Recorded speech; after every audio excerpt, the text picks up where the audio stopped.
Olá, seja muito bem-vindo a mais um Pod Leve, o podcast oficial da Clínica Fique Leve, onde a gente fala de informação com base científica de forma leve e descontraída.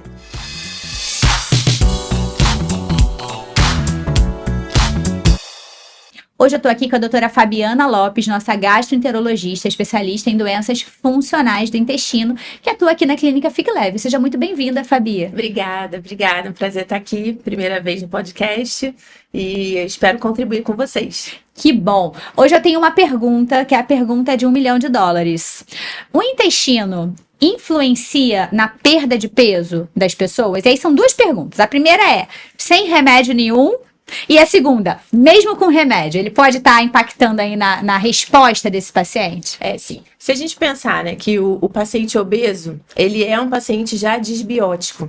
Então, no caminhar da obesidade, a gente tem alterações hormonais. O intestino, ele produz uma série de hormônios que vão estar relacionadas à nossa parte de digestão, de absorção de alimentos. Então, nós temos, durante a evolução da obesidade, a gente sabe que a obesidade é uma doença de causas multifatoriais, mas o intestino ele é fundamental na regulação da nossa capacidade de sentir fome e sentir saciedade. Uhum. Então, a gente, além dessas alterações hormonais, a gente tem um paciente que já evoluiu com alteração na sua microbiota intestinal, na sua permeabilidade intestinal, e a gente tem esses pacientes que desenvolveram obesidade com um desequilíbrio dessa microbiota no que diz respeito à composição de bacteroidetes e firmicutes, por exemplo. Então, a gente tem o maior índice de firmicutes, que são bactérias da nossa microbiota, que têm maior capacidade na geração de energia, no acúmulo energético. Então, quando você vai analisar os pacientes obesos, é visto, né, por estudos que esse índice de firmicutes é maior, e isso foi visto também em pacientes diabéticos, em que ao começarem ali medicações, como metformina, por exemplo, você tinha ali um aumento de Akkermansia, né, que é uma bactéria que a gente quer que tenha dentro do bem, né? Tá tudo girando em torno de como aumentar a Akkermansia hoje em dia na metabologia, né? Exatamente. Mas é uma grande arte ali, né? Como se fosse uma orquestra, né? E quando isso sai do rumo, você começa a ter essas alterações da microbiota que vão mantendo esse processo. Então, eu entendo que um paciente que chega querendo perder peso, ele não pode colocar a esperança dele apenas num medicamento. Tanto que, não só por ser uma questão multifatorial, mas também porque ele vai precisar estar decidido, né, e contar com o apoio de uma equipe multidisciplinar para ter sucesso. Sim. E aí é importante, ao chegar, que esse paciente informe os sintomas que ele tem dessa parte digestiva. Se ele já tem enjoo, se ele já tem distensão, se ele já tem alteração no hábito intestinal. Não é só chegar, doutor, eu vim porque eu quero perder peso. Quero usar Mounjaro. Tá assim, tá meio fast food hoje em dia. Ou então, como é que eu posso te ajudar? Eu quero usar Mounjaro. Eu falo, não é assim que funciona, não. Né? Porque senão a gente... Sim, vamos conversar primeiro. Exatamente. Um paciente que quer usar Mounjaro, né? Um paciente que ele é um paciente obeso, ele já tem índices mais alterados de GLP-1. Né? A gente vai fazer o GLP-1 para ele vai retardar mais ainda o tempo de esvaziamento gástrico. E esse paciente sofre com enjoo todo dia, ele tem refluxo, ele não consegue evacuar. Ele vai provavelmente interromper o medicamento durante o tratamento dele. Então, se a gente tiver esse olhar de cuidar desse intestino, quando esse paciente chega, por exemplo, vamos tentar fazer então uma alteração aqui do seu plano alimentar, vamos tentar perder um pouco sem começar um remédio, vamos investigar se essa disbiose ela já evoluiu com grau de SIBO, para saber se você vai fazer um tratamento antes de começar o medicamento, né? Que a gente sabe sim que hoje a gente tem tratamento anti-obesidade com você tem uma Eficácia grande muito alta. experiência, né, com resultados muito bons, né, na clínica. Então, a gente sabe que isso existe, a gente já tem medicamento e a gente tem que oferecer. Isso me incomodava muito lá atrás, porque assim, não tinha como eu receber um paciente com uma circunferência abdominal super aumentada, com doença do refluxo, e ele sair da minha consulta sem um remédio. Porque assim, se ele já passou por outros colegas e ele bateu em mim, não vai ter jeito, eu vou ter que começar. É isso. Porque ele precisa perder peso, ele precisa controlar seu quadro metabólico, redução de gordura no fígado. O paciente chega com gordura no fígado, ele quer um remédio. Doutor, não tem um remédio para tirar? E muitas vezes não, vou chutar, em 90% das vezes ele precisa de um remédio. Precisa. Né? O remédio, ele faz parte fundamental do tratamento e da perda de peso dessa pessoa. A questão principal é que às vezes mesmo com o remédio a pessoa não tem a resposta, pelo menos o meu olhar, né, como obesologista, né, que eu venho virando cada vez mais tratando obesidade, é que a gente tem um grupo de pessoas, e aí eu venho percebendo mais, são as que já tinham mais sintomas gastrointestinais antes da medicação, principalmente baixos. Os de refluxo em geral têm a relação com a circunferência abdominal também, né, então às vezes você perdendo peso melhora, em vez de mesmo usando um remédio que pioraria. É meio estranho, né, num primeiro momento. Mas, principalmente de trato gastrointestinal baixo, uma constipação muito importante, muita flatulência, gases, mudança de circunferência abdominal de forma muito abrupta, né? Acorda com a barriga pequena e vai dormir com a barriga enorme. Isso acontece com frequência. E aí, esses pacientes, cada vez mais a gente vem percebendo, e aí nos congressos de endócrino, a gente vem falando disso também, que eles respondem pior a medicação ao GLP-1, né? Seja tanto a semaglutida quanto a tirzepatida, que são as medicações que a gente tem aprovadas em uso hoje, possíveis de serem prescritas, né? Então, que provavelmente, mesmo com uma medicação eficaz, que está fazendo o efeito dela nos receptores, essa alteração intestinal, de alguma forma, impede a resposta otimizada a essa medicação. E antes eu tinha uma ideia que é porque essa pessoa não ia tolerar o remédio. Mas na prática não é isso que eu vejo. Eu vejo mesmo as pessoas que estão usando, que estão mantendo, que chegam em dose otimizada, não tem a mesma perda de peso. Isso aí também, assim, depende de receptores, né? Tem muita coisa, né, envolvida. Muita coisa envolvida que a gente também está aprendendo, porque depende muito... É uma ciência em construção. Dessa relação com a microbiota intestinal também, né?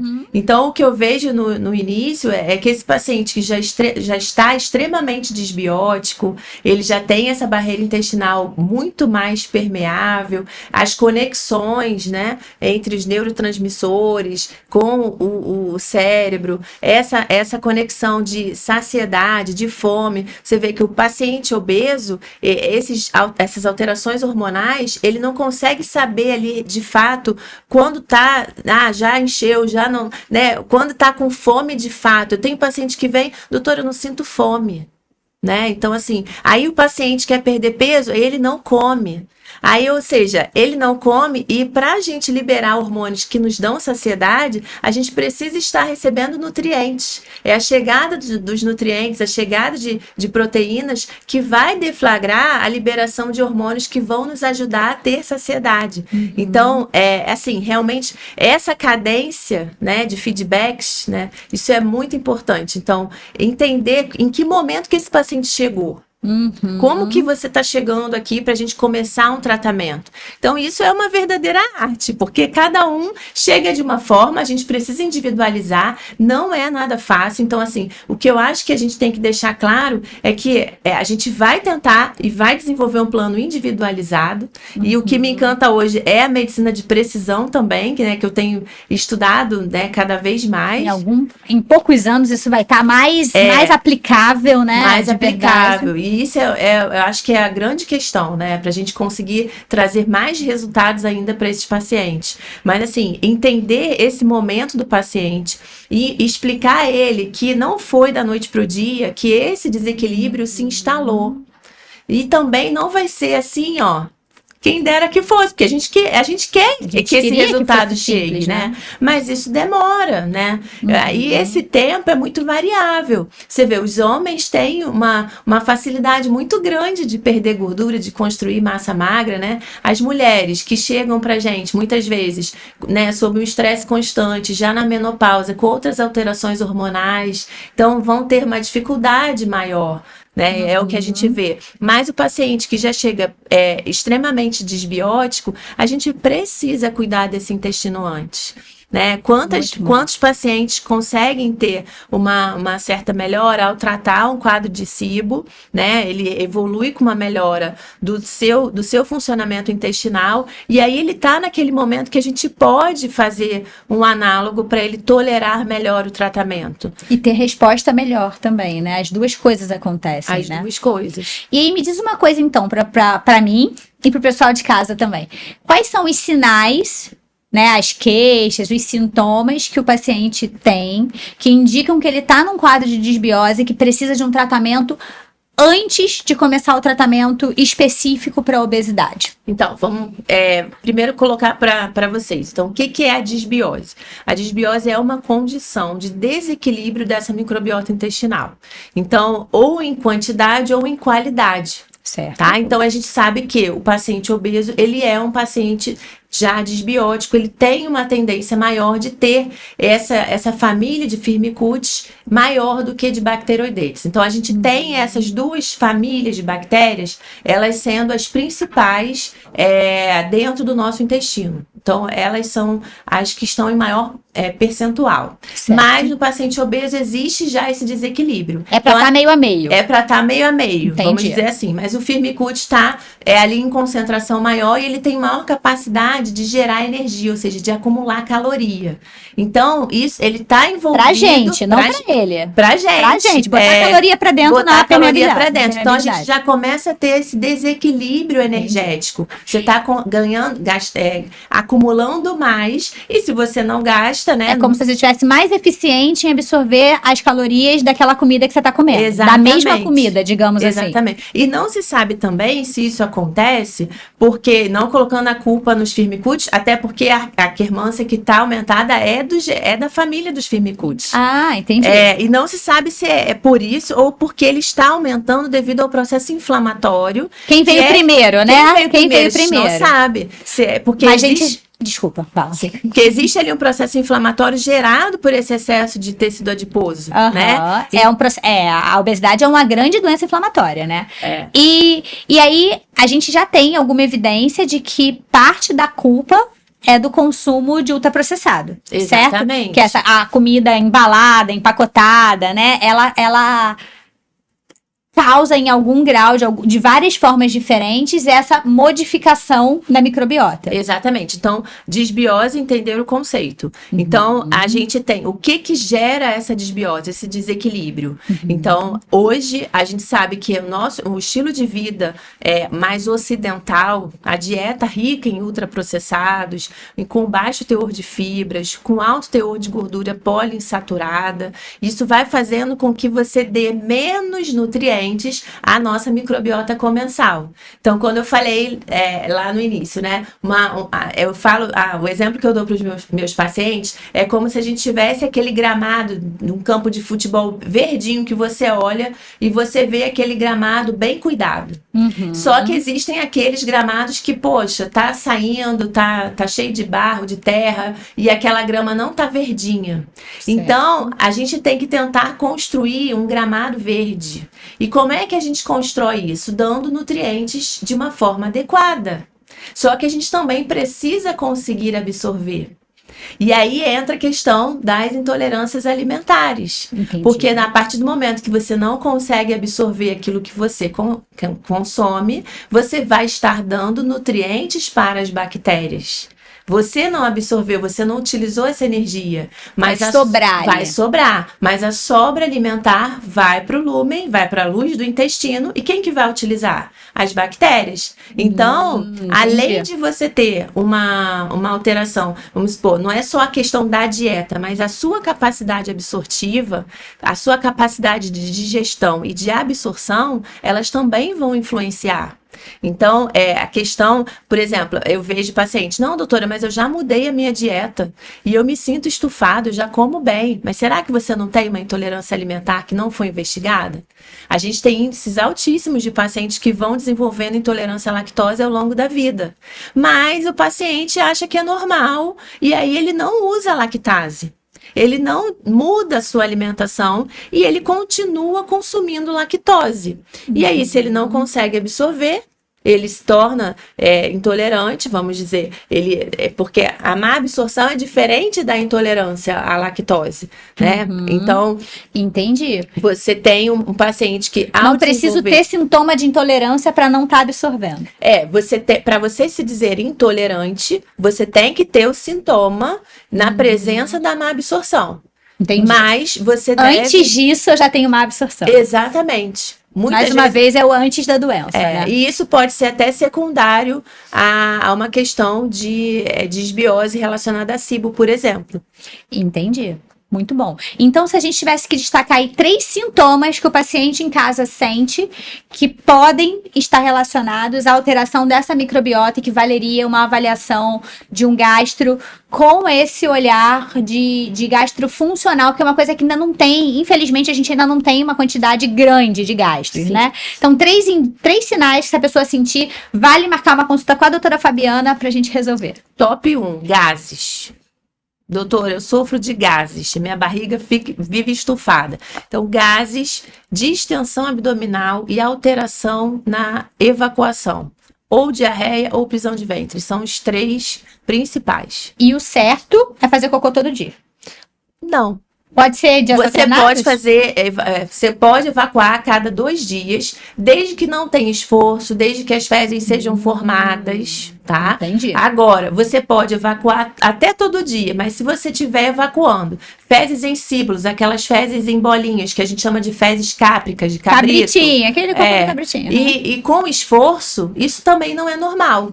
Então, você pode... Diarreico também não, né? Também não. Muito molenga também não é bom. Exatamente. Então, mesmo você evacuando todo dia, mas com a forma alterada, isso também deve ser levado em consideração. E mais uma pergunta que tá na minha cabeça, deve estar aí também. E os gases, eles têm que sair? Se eles saírem, não é problema? Ou é problema em todas as situações? Então, todos nós formamos gases numa determinada quantidade. Então, certo. Em torno de 100 até 200 ml de gases é normal, pela fermentação, pela produção das bactérias. Um pãozinho de vez em quando é normal. Tá tudo bem, né? Gases que não são fétidos, gases que não geram desconforto, arrotos, eructações após se alimentar, isso é normal. Agora, não é normal já acordar arrotando, já acordar a primeira refeição já se sente estufada, ou então acorda com a barriga lisinha e ao longo do dia percebe que a barriga vai estufando a ponto de a mulher achar que está grávida. Doutor, olha a foto da minha barriga, como fica. Não é normal estar eliminando gases repetidamente com um cheiro muito forte. Então, tudo isso é um indício de que essa microbiota está em desequilíbrio. É um sinal de desbiose. Entendi. Para mim esse episódio foi muito esclarecedor, aprendi muita coisa. Espero que você também tenha aprendido. Deixa aqui nos comentários o que você achou mais interessante e envia para aquela pessoa que vive desconfortável, arranjando um sal de fruta eno, tomando milanta, né? Esses negócios aí que a gente fica apagando sol, tampando o sol com a peneira, né? E já encaminha para ela poder agendar a avaliação de uma forma específica e tratar de uma vez por todas esses sintomas. Aproveita para seguir a gente aqui no nosso podcast, ativa o sininho para você receber a notificação cada vez que for um episódio novo no ar, porque essa série ainda vai ter muitos episódios tão esclarecedores quanto esse. Um beijo, até o próximo episódio.